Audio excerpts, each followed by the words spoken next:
बीते 2 जून 2023 को कलकत्ता के शालीमार स्टेशन से चेन्नई के लिए रवाना हुई कोरोमंडल एक्सप्रेस उड़ीसा के बालासोर स्टेशन के पास हादसे का शिकार हो गई।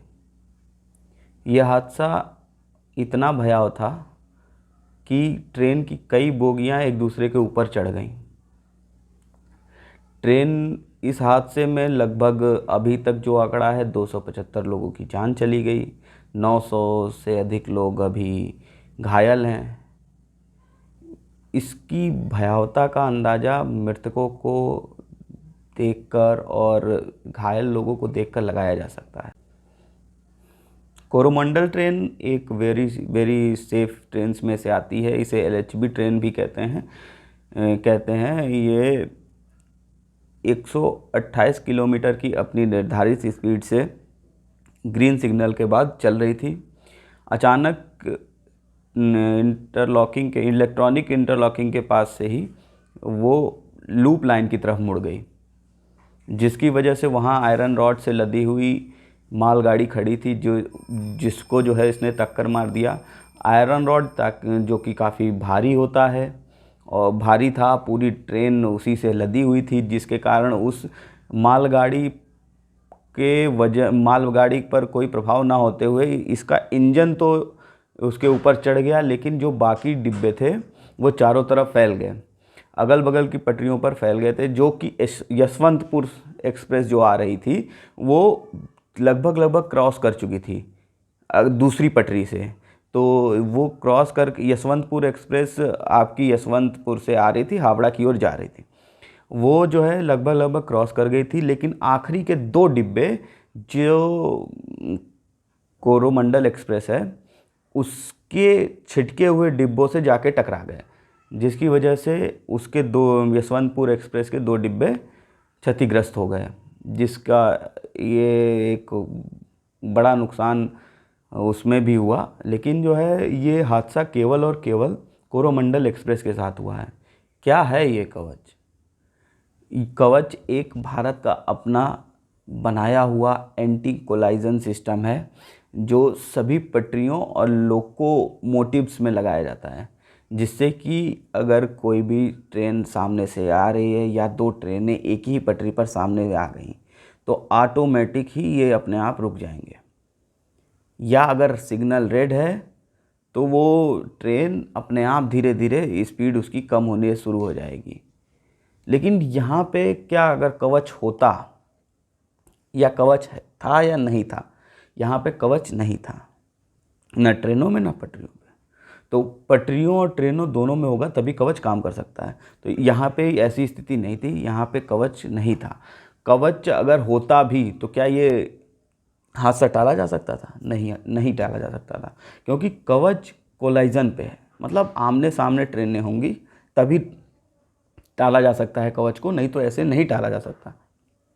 और यहाँ पे क्या हुआ था, ट्रेन ऐसे आ रही थी और वो इधर की तरफ मुड़ी, जो कि पहले से खड़ी ट्रेन से जाके टकराई है, जिसके बाद से जो है वो ट्रेन का इंजन उसके ऊपर चढ़ गया और जो है डिब्बे इधर उधर बिखर गए।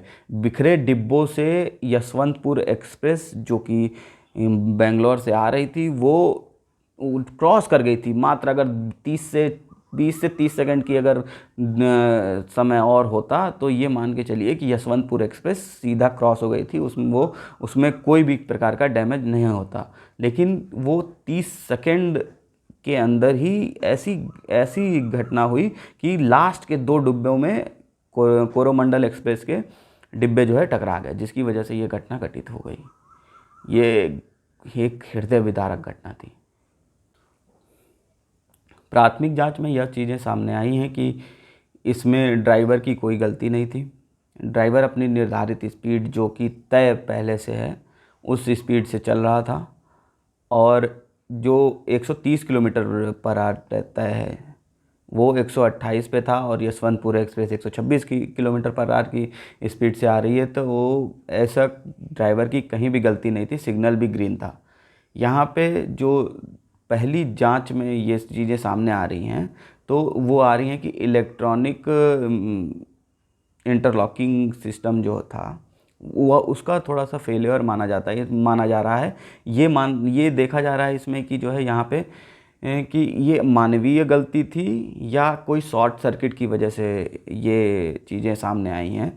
तो अभी कमिश्नर ऑफ सेफ्टी रेलवे के इस समय जांच कर रहे हैं, तो इस जांच का रिपोर्ट जल्द ही आएगी।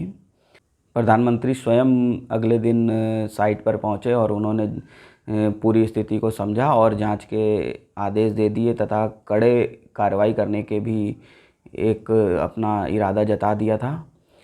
अश्विनी वैष्णव उसी दिन से साइट पर ही मौजूद हैं, उनके साथ धर्मेंद्र प्रधान भी वहाँ पर मौजूद हैं। एकदम पूरी सरकार जो है लगी हुई है इस, एक तरह से ये सरकार के लिए भी कोलेट्रल डैमेज है। तो इस समय सरकार भी एकदम पूरी लगी हुई है उस वहाँ पे। और कल पहली बार जो है जब मालगाड़ी वहाँ से गुजरी तो अश्विनी वैष्णव जो कि रेल मंत्री हैं, जिनको विपक्ष जिम्मेदार तथा इस्तीफे के लिए जिनके मांग कर रहा है, वो जब मालगाड़ी वहाँ से गुजरी तो उनकी आंखें नम हो गई। तो काफ़ी तनाव भरा रहा उनके लिए भी है।